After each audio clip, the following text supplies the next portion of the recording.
Thank you. Thank you. Thank you and welcome. I'm Father Mitch Pacwa, and welcome to Threshold of Hope. We'll take a look at the writings of the church.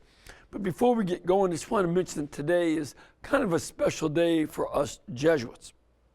This is Jesuit All Saints Day. Now, of course, you know, with All Saints Day that we had last Friday, it was the celebration of all the saints who are not officially canonized, but we can have moral surety that they are in heaven. Today, we celebrate not only all the Jesuits who are canonized, and there are a great many of them, but also those who are not. So Ignatius Loyola, St. Francis Xavier, and so many others, as well as the martyrs of China and the martyrs of Japan and martyrs who are still being killed in various places. A Jesuit bishop was killed protecting people in Africa, in Zaire. Trying to think of the new name. And all these different saints, you know, are with the Lord in heaven. And we remember them so that we can imitate their holiness and their faithfulness, and also to ask their prayers for us as we go about our work as well. Of course, you can think of the North American martyrs and so many others who, in our own continent, and many other folks that we've known that may not ever be canonized officially. But, you know, I remember one priest used to ask in his lectures, how many of you want to go to heaven? Well, no, actually, he would start off, how many of you want to be a saint? Not many hands would go up. Then he'd say, well, how many of you want to go to heaven? Everybody's hand would go up there. He said, well, how do you think you're going to get to heaven if you're not a saint? They don't let the other kind in. So it's something to think about. All right, we're going through Fides et Ratio, and you can get a paperback copy of it from EWTN's Religious Catalog. Just go to EWTNreligiouscatalog.com, or you can call 1-800-854-6316. If you like, you can download a free electronic copy of Fides et Ratio just by going to EWTN.com. Click the Faith tab. You'll see the Documents Library. Type in Fides et Ratio, and then we'll be glad to have you. Now, of course, we'd love to have you get involved and participate in our show. You can come here to Birmingham, or you can send us your emails by writing to threshold@ewtn.com. All right, we finished off last week in paragraph 30.2. And we're talking about the different kinds of truth, different modes of truth, as the Pope says. We had mentioned the kind of truth based on evidence and experimentation in daily life and science and forensics. Second, we talked about philosophical truth that comes through speculative thought, and religious truth that uses philosophy and religious traditions. Now, we go on here. The truths of philosophy are not restricted only to the teachings of professional philosophers. Now, some of these are ephemeral. Ephemeral means that they're very thin and passing away. Originally, the word means to be very thin, but it also means like a film. And therefore, something that passes away is called ephemeral. And there are a lot of teachings that come, and go. For instance, when I was in undergrad, I spent a lot of time studying the works of Martin Heidegger, a very important philosopher from the end of World War I, well into the 70s. I believe he died in the 1970s. And this was very important work and studied hard. But in the 1980s, evidence came out that he had been a Nazi and had induced people to turn in people to the Gestapo. And so, as a result, he is not spoken of much anymore. You don't see many people studying his work and his thoughts. So that would be an example of someone who is ephemeral, he comes and goes. All men and women are in some sense philosophers. Everybody has some idea of philosophy. Everybody has a philosophy of life. And they have their own philosophical ideas. That's, this is how people direct their lives. They have, think of it this way. Everybody has basic principles in their lives, and that helps guide them. And some people have principles based on absolute selfishness.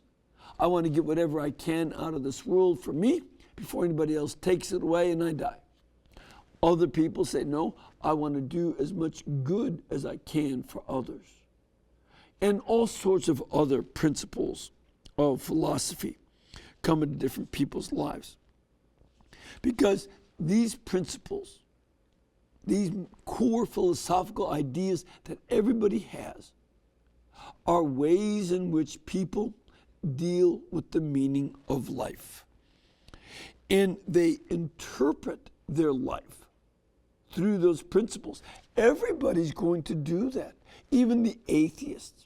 Atheists will certainly think, well, I'm a success if I get other people to stop believing in God. And that's the meaning of their life, to help people lose belief in God. That's what they want to do. Now, notice, I'm just saying that is their philosophy of life. I'm not saying it's good. I'm just saying that's what it is. And they also regulate their behavior along with their philosophy of life. So somebody who says, life is all about me. And this is very, very common today. There's a trend in our culture called narcissism. It comes from the myth of Narcissus, who was passing by a stream. He caught his reflection in the water, fell totally in love with his own image, and couldn't stop looking at himself, and then died. Well, there's a lot of people like that today. That's why they tell the myth. And this is something that regulates the behavior of narcissistic people.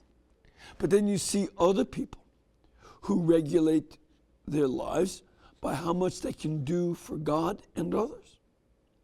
And it's always interesting to me to listen to people who work with the dying. I've met hospice nurses on the airplane and such. And they describe how some people, when they come to the end, get very terrified, angry, and mean.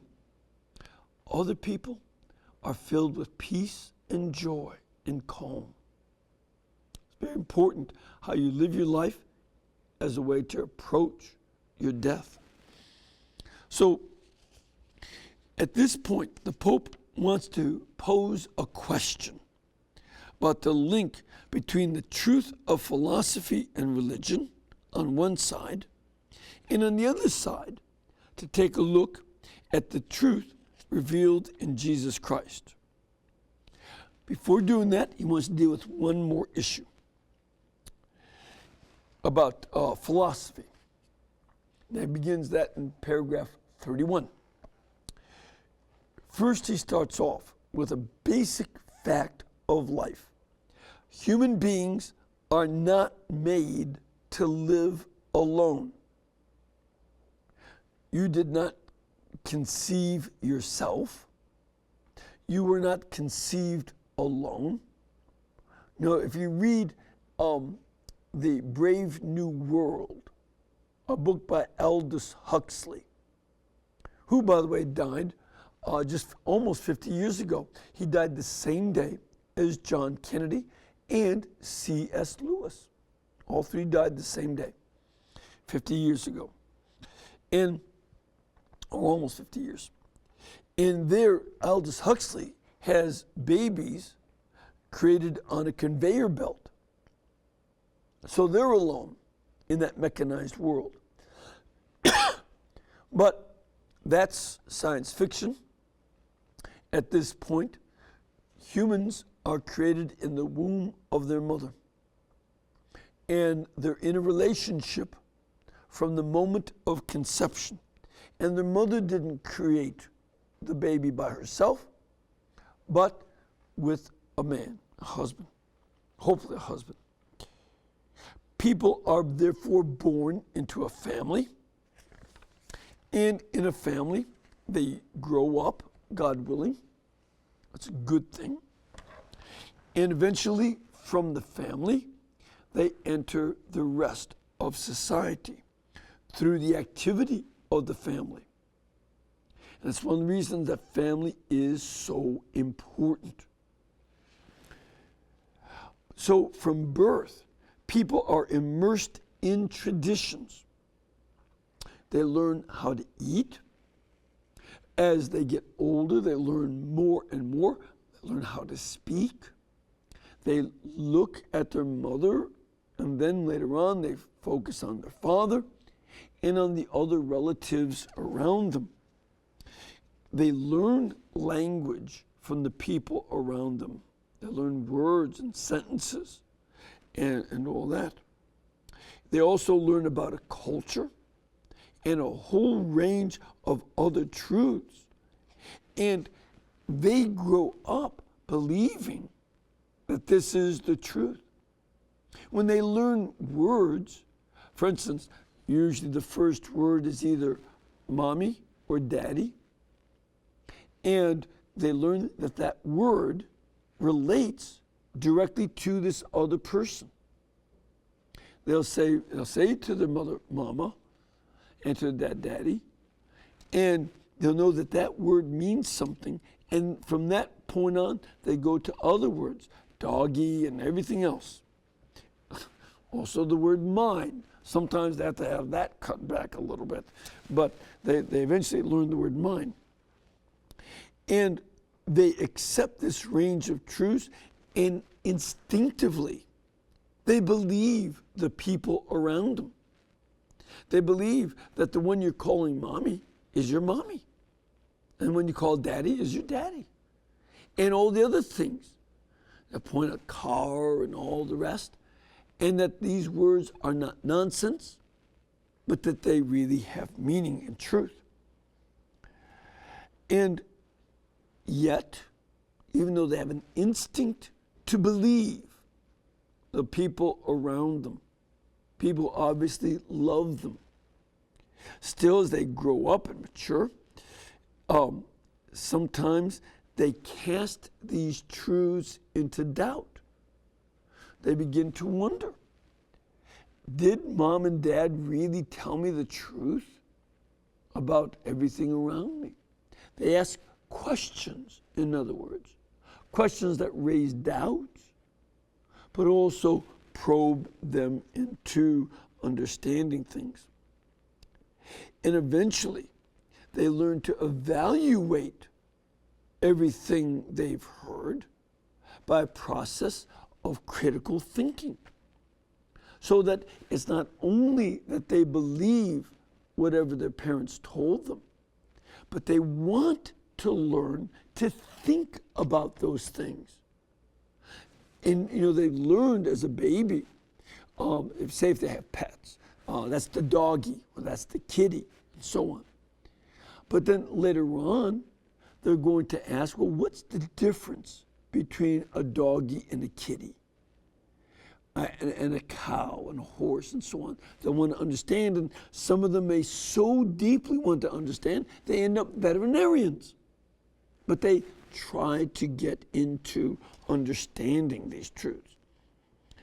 And as a young person makes a transition from childhood faith into personal examination and evaluation, they make a transition by which they recover those truths. You know, I'll give you an example. Sometimes kids feel that nobody understands them. You people can't really be my parents because you don't get me, you don't understand me. And you don't know what it's like to be a teenager because, of course, parents were never teenagers.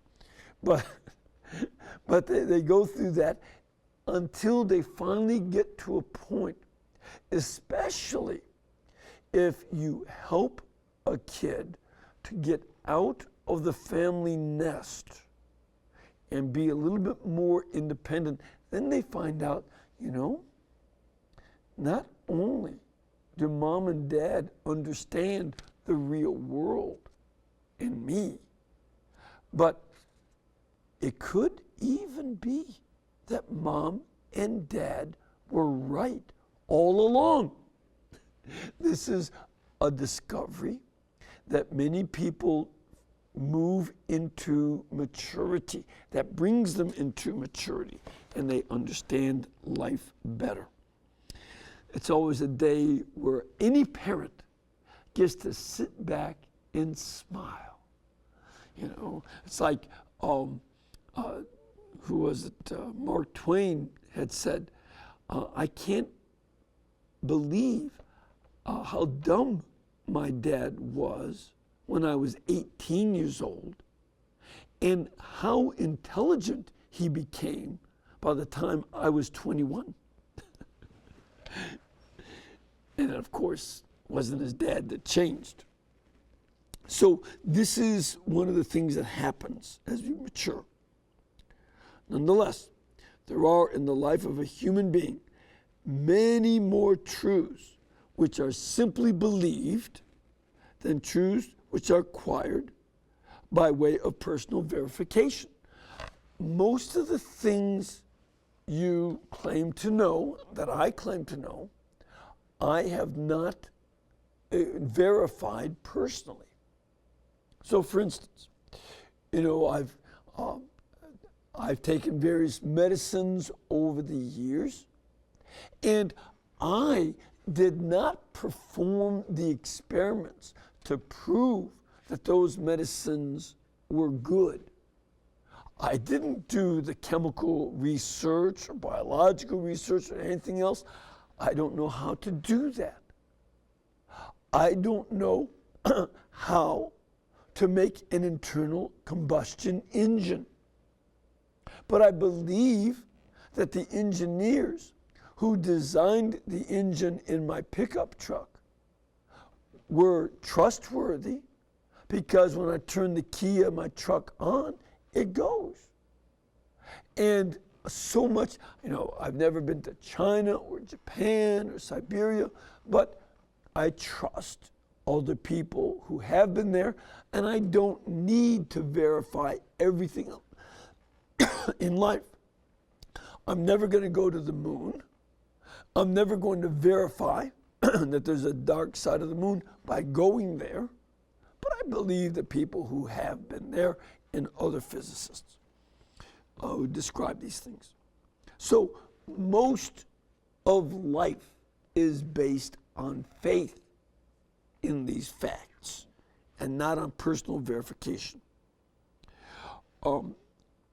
Now, as a matter of fact, one of the points he brings up, who can personally examine the flow of information that exists in the world and that comes day by day from all parts of the world and that people accept as true? Now, sometimes you have to verify various claims. but you can't do it always. It's one of our roles in a democracy. We have to verify various things. We're going through all these issues about the health care being, the Obamacare package, how that's working out.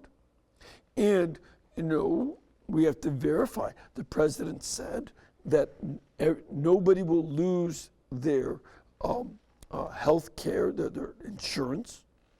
And so I have to verify that if they do, to see why they don't. Did he make a mistake? Did he make a falsehood? No, all these things may have to be verified. But so you have to test things.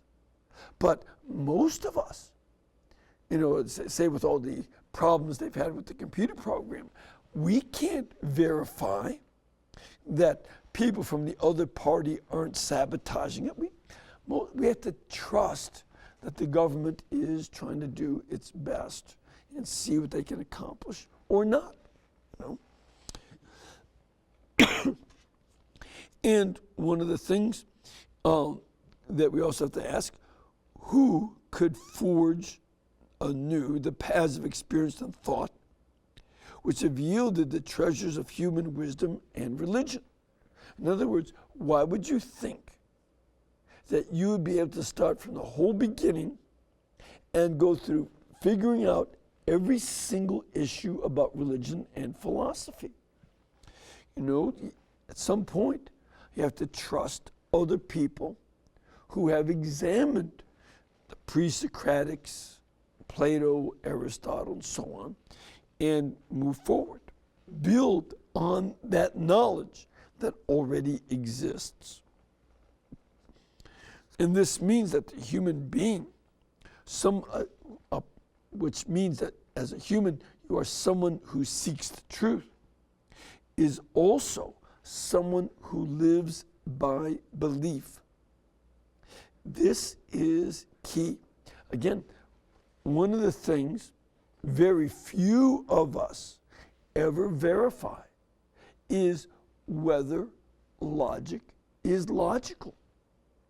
We believe it, but we don't try to prove it. We believe scientific method, but we don't prove it. And in fact, it's logically nearly impossible to prove. So you have faith in it. And you say, is this a good faith to believe in science or not? These are questions. So then, that is one of the principles he wants us to understand, that the majority of us live by belief, and that is key to being human from infancy on into adulthood. So then he goes on in paragraph 32 and talks about belief, because this doesn't mean it's so bad.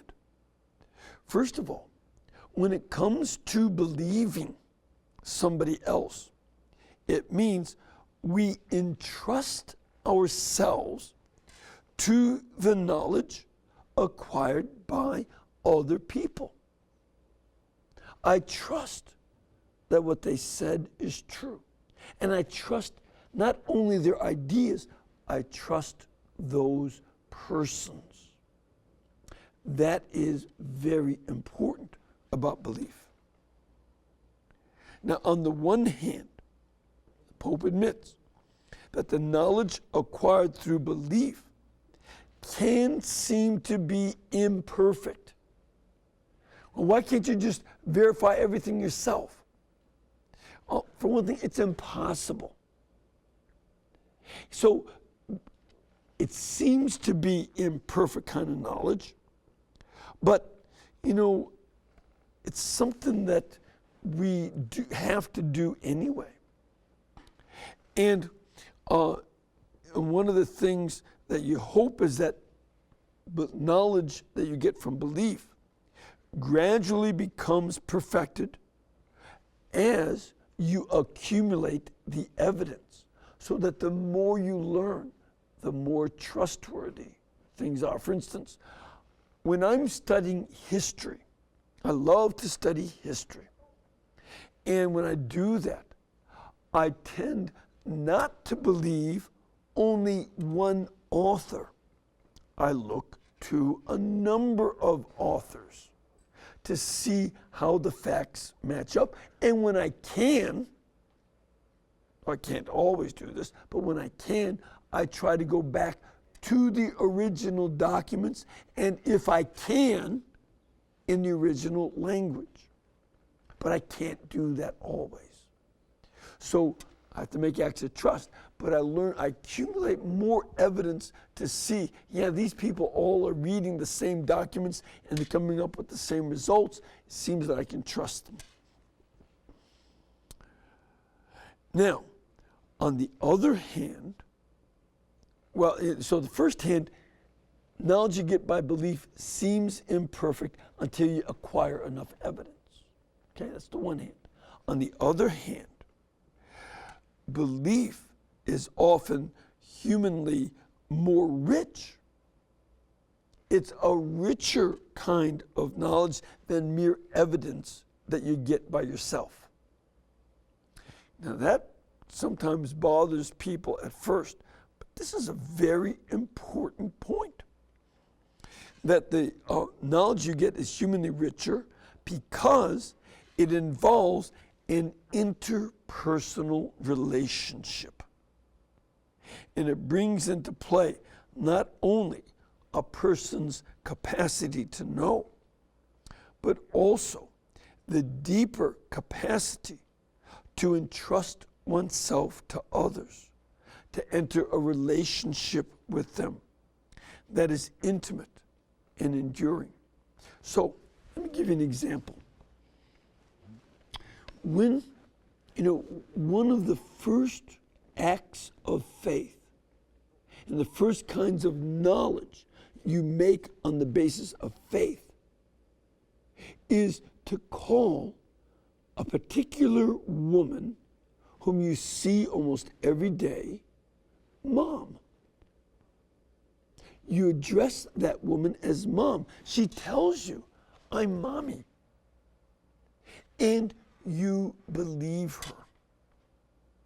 And you find out the same thing with your dad. And as you come to believe, one of the first facts that you can actually say, and you do so on the fact of faith in them. And that is really not just a fact. I'm your mom, that's your dad. But also, it is a relationship you have built with them already, and you trust that relationship. And that's what he's talking about, that you make an act of faith to believe that your mom is your mom. And that act of faith in your mother and in your father becomes one of the most basic acts of faith that gets you into one of the most basic interpersonal relationships of your life. Hardly any other relationship can be more important than that. And that would be a good example of how the faith that is your mom is part of a relationship, and it enters you into a deeper relationship that will affect you your whole life long. And so, for that reason, the act of faith that's your mom and your dad is a more profoundly human and relational act of faith. And that's why we believe it. All right. We're going to come back in a couple minutes to get some questions, so please stay with us.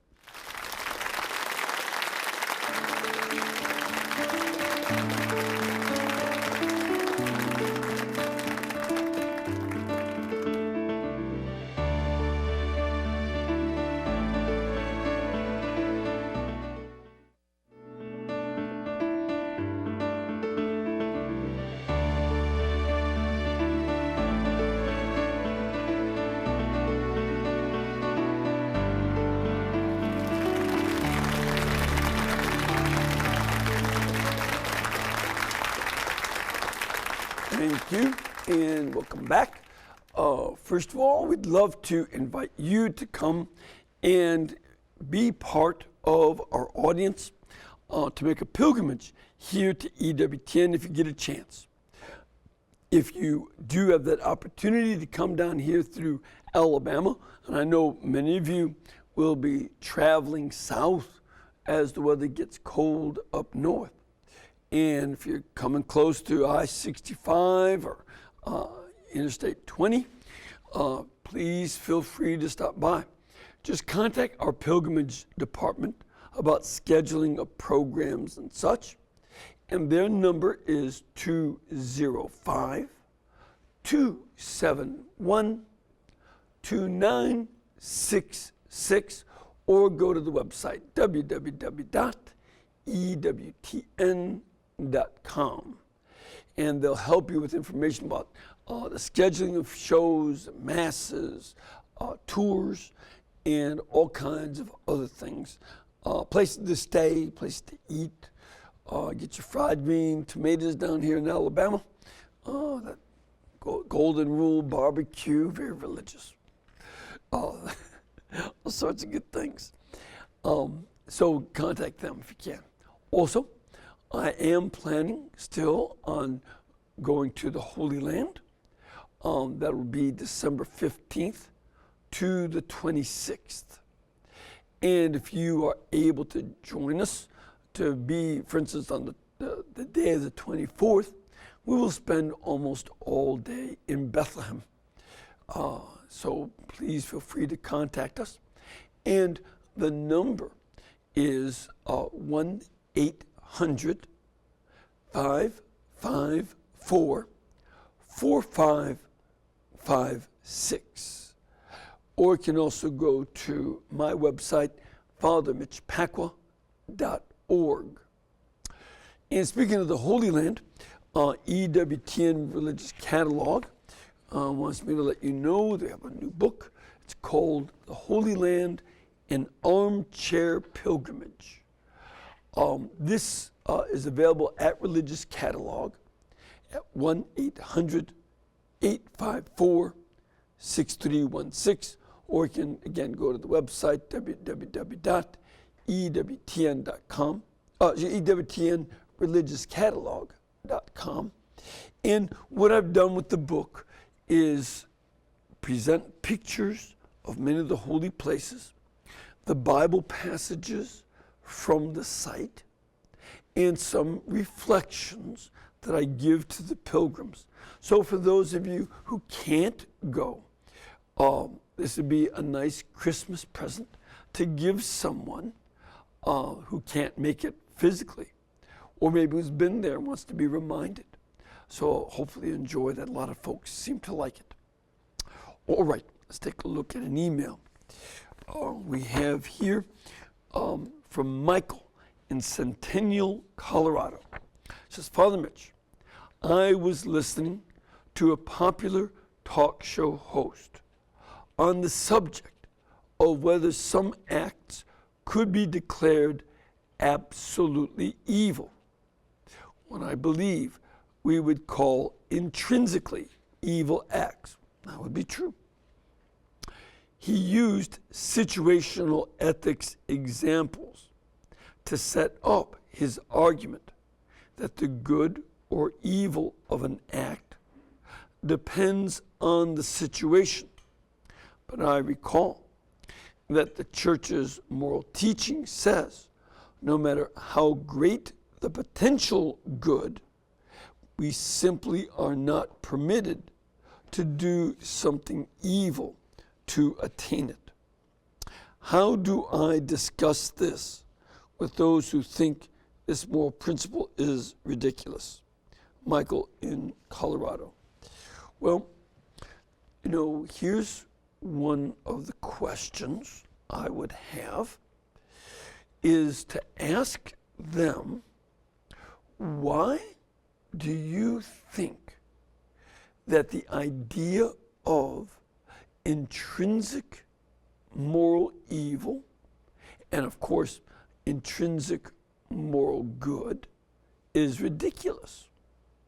On what basis do you think it is ridiculous?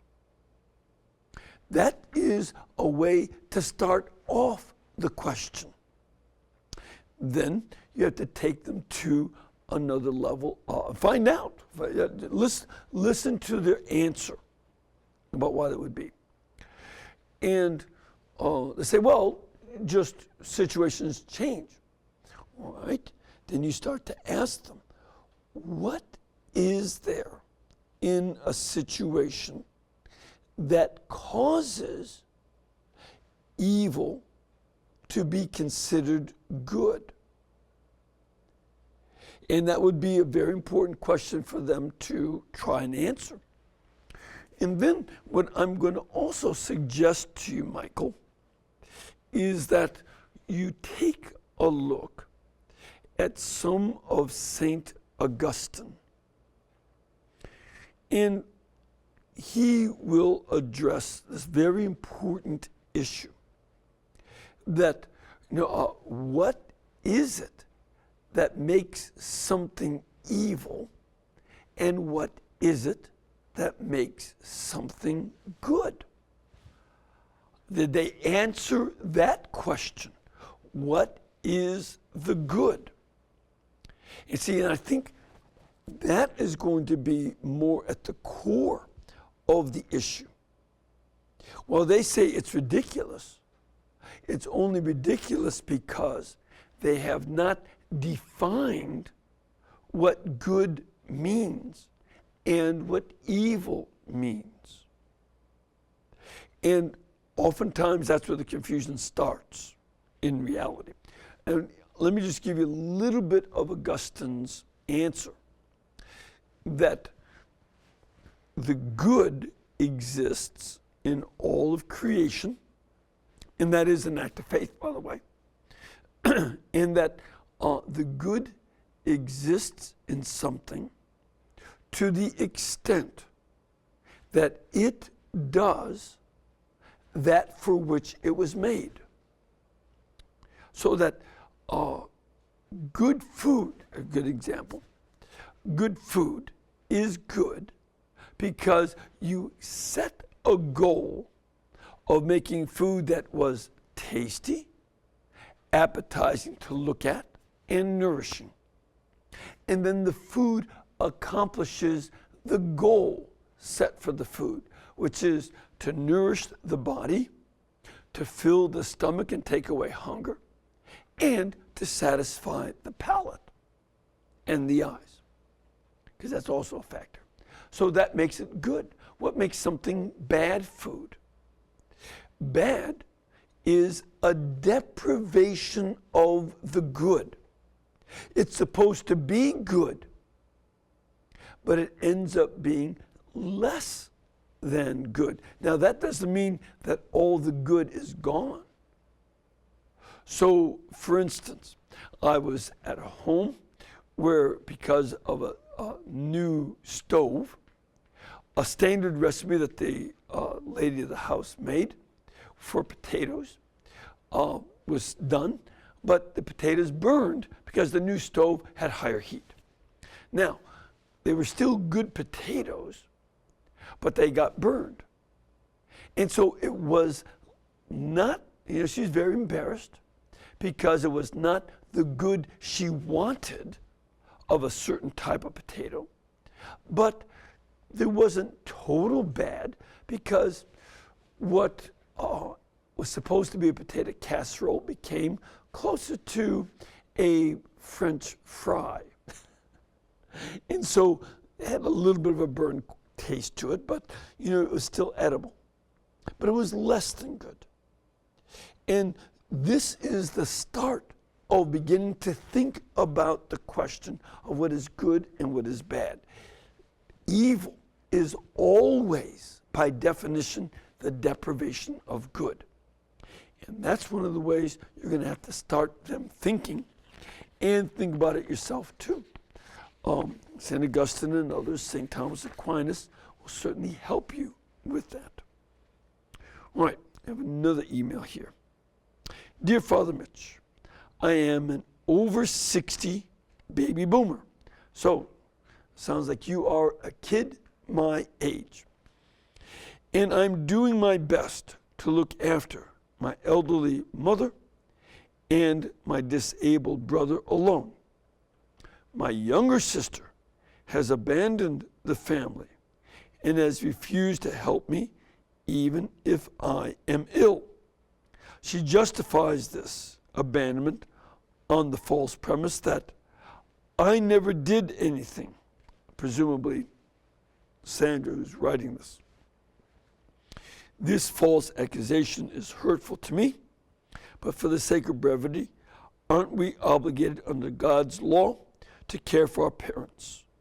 St. Paul's first letter to Timothy, chapter 5, verse 3 to 25, seems to address this. And she quotes, if anyone does not provide for his own relatives, and especially for members of his immediate family, he has denied the faith. He is worse than an unbeliever. Could you please clarify? Sandra, Sandra, there are a couple issues going on here. One of them is that your sister, who refuses to help, is doing so on the basis that you never did anything. And the reasoning she gives is to make it sound as if she is trying to punish you. She's making it all your fault. And you're going to get it. You're going to learn what it's like. When I took care of mom and brother, and you didn't do enough, now you're going to learn. It's not only the fact that what you bring out in 1 Timothy 3:25, that we have a moral obligation to help our family, especially our immediate family. But she's also using them as pawns to get back at you. And that is neither loving you nor them. And I don't know the situation of you growing up with her and all that, but certainly the biggest problem here is the use of use of your mother and brother, who are innocent. They just need care. And she's using them as pawns in her game of getting back at you. And I don't think that a person with that kind of mentality is going to say, well, you're right, I should just do this. She might. But part of the issue is that she needs to repent of using your mother and brother as pawns and say, look, it doesn't matter. My concern is for mom and brother. I want to love them and care for them because that in itself is a good for them. And being part of that is a good for your sister. It was very important. Even my sister, who lived in California, was able to come back and help my brothers and me to take care of my mother. My two brothers who lived nearby did most of the work for a while, but all of us came back. We all sort of pitched in and helped out. And it's hard work, to be sure. But this is what we owe in charity and what we owe as a duty to our family. And it also is something that becomes a great good for the soul of the one who helps. And that she will look back on whatever she did for your mom and brother, not as something for you or against you, but a good for their own sake. And that's what I would emphasize calling her to. All right, you have another one here. Dear Father Mitch, thank you for your informative programs on EWTN. My desire for God has been awakened and intensified. Do our souls exist before we are conceived? How should we understand Jeremiah chapter 1 verse 5, which says, before I formed you in the womb, I knew you. Before you were born, I dedicated you. A prophet to the nations, I appointed you. Does this verse not suggest that our souls exist before we are conceived? And this is from Monica in Lucerne, Switzerland. Well, thank you very much for writing us, Monica. I'm very honored that you're listening in Lucerne.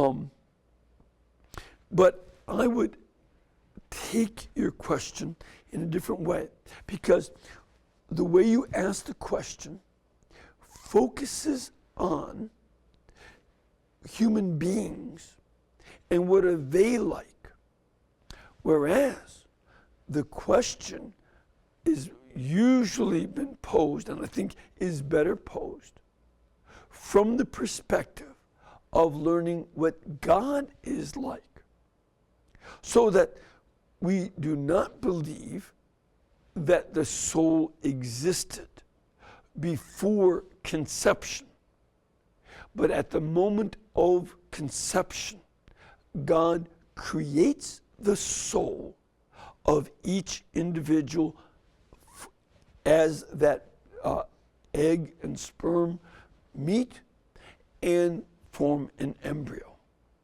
And at that moment, he creates the soul. Now, this, by the way, I see from your name that you're a woman, and it brings out part of the very special dignity that you women have as distinct from us men, because God does not create new matter. Matter keeps on going. Once it was created after the Big Bang, it just keeps taking various forms and shapes. But and so when the conception takes place, it's from a pre-existing egg, a sperm that existed before the conception, and together they form an embryo. And that is just using material, and then there's a change, and that the DNA becomes of a new person and so on. Whereas creation of something out of nothing takes place only in the wombs of women, when God creates a soul out of nothing for each person.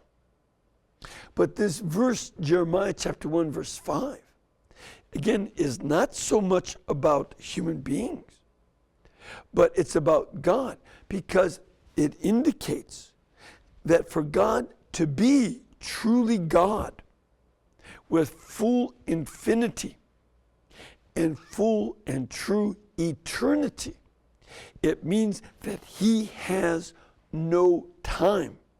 Time does not pass for God, but that because he is eternal, everything is already for him.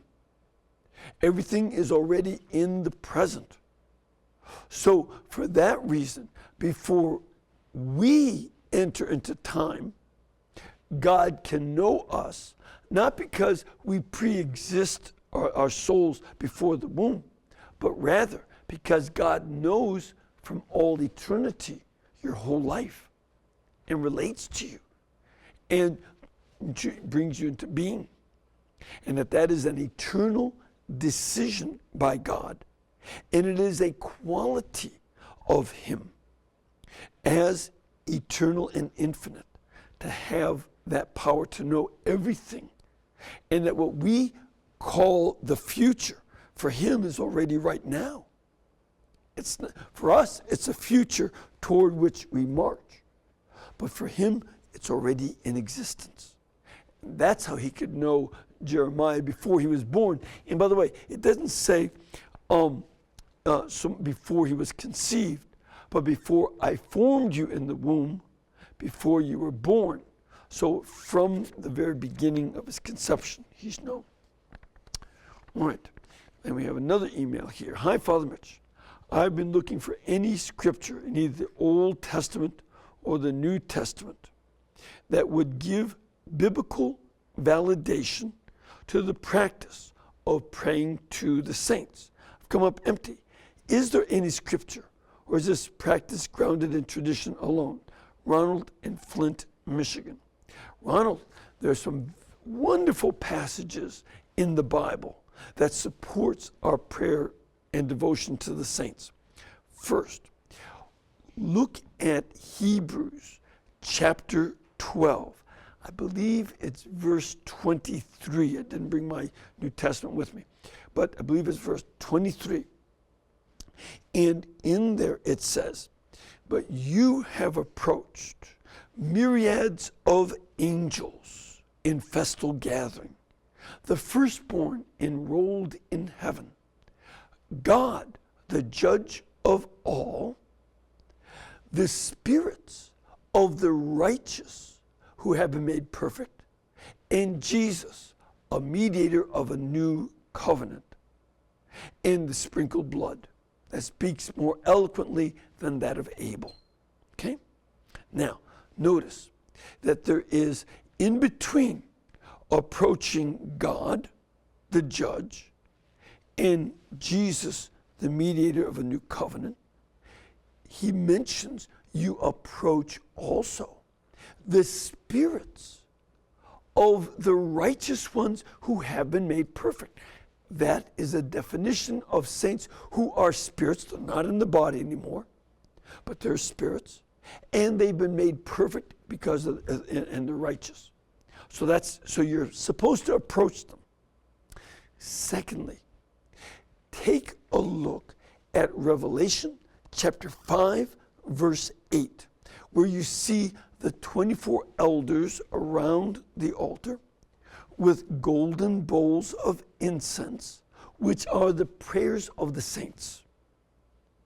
And then also in Revelation chapter 8, verse 3, that you see the angel has a golden bowl of incense, which are the prayers of the saints, and then he takes some of that incense and puts it on the altar of incense in heaven. And in those two passages, we see why we approach the saints.